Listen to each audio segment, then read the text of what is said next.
following is a rare event that happened to me in July 1983, when my patient Jackie, with no connection to India or Sanskrit, began speaking ancient-related Sanskrit languages out of the blue. Over a period of 2 months, she communicated 14 important messages about the mind, consciousness, and spirituality, and a new age beginning called the Age of Truth. It is important to note that what I am describing is new information to Western behavioral sciences about the ability for a spiritual master to communicate to an unknowing Westerner about foreign languages and concepts, and his ability to communicate such information when 12,000 miles away. Here I describe how the messages were transmitted to me by way of my ill psychiatric patient. It's important to note, I spoke with Sai Baba about the extraordinary transmission, which he acknowledged, and blessed my work on developing and distributing the information. I consider these messages to be a revelation emanating from divinity, in contrast to mediumship, where information is coming from a lower level awareness. And here is how the drama started. My name is Samuel Sandweiss. I practiced psychiatry for about 40 years, until retiring in 2006, when I had time to turn attention to my most remarkable case. In 1983, about 20 years into my psychiatric practice, a young Western Caucasian woman patient, Jackie, who I had been treating for 6 years for a severe headache and seizure disorder, told me that she was being visited in an inner dimension by an Indian holy man, Satya Sai Baba, who I had known, visited, and written about. She said that he was speaking to her in a strange language. Initially, I thought the visitation and chanting were imagined, and her attempt to manipulate our relationship. I was astounded, however, when a day later I heard her leave fluid and complicated Sanskrit messages on my answering machine recorder, messages that she could write down phonetically and translate. Here, as a young psychiatrist, I become aware of my patients speaking Sanskrit-related languages without formally studying the languages or understanding the content of what she is saying. Let me play this for you and see if you can recall anything, okay?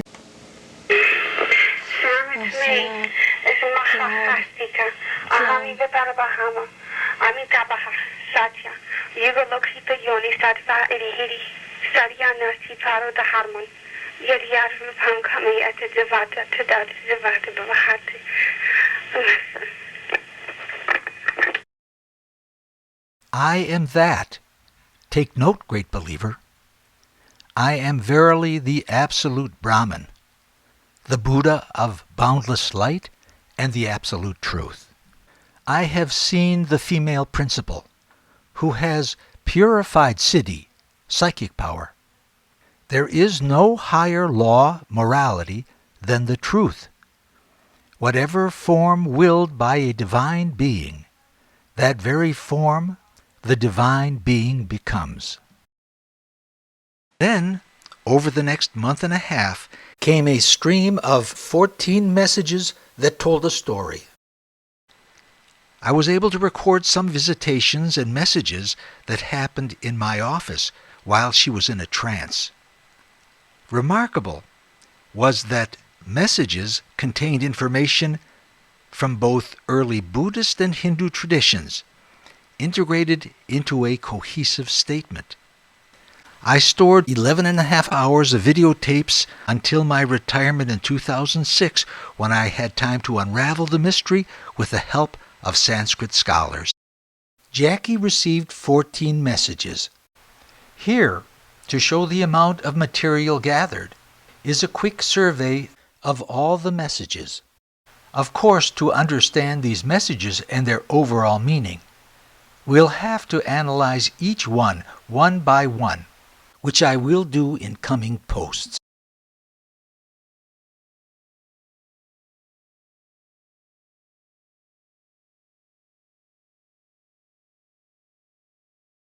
Let us consider how important are these messages and the need to take them seriously. First and foremost is that I spoke to Swami about these messages, and that he blessed them and kept my work on them. He said that the vibhuti, a holy ash frequently materialized by Satya Sai Baba, appearing on Jackie, her Bible, Christian cross, and on the messages was his. Vibhuti appeared on the first message that Jackie brought to my office, marking its authenticity. Most dramatic was during Guru Purnima 1983. Guru Purnima is a Hindu festival honoring a spiritual teacher. When Vibhuti appeared on Jackie's body and on pictures and objects in the home of the caretaker. And so the vibhuti that we're seeing right now was materialized, looked like spontaneously today? Yes, in an instant. In an instant? These drops right here, these are drops of Amrita. Yeah, and These right over here? it was dripping down. We were eating it. It was dripping down here. We were eating it. Dripping down on the dresser here.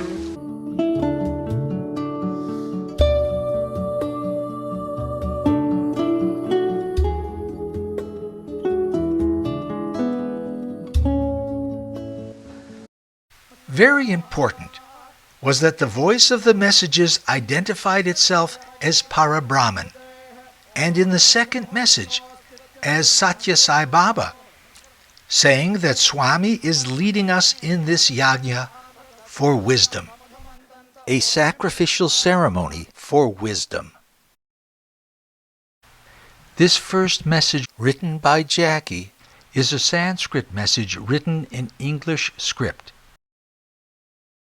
Brahma pura astika, aham asmi para Brahma, donde impaidiampa satya, asmi sprasa triyoni in suapna, vidyat rupam kamyati devata, tadaj devata, bhavanti. Here is the meaning of the first message. Believer, the embodiment of divinity. I am the absolute Brahman.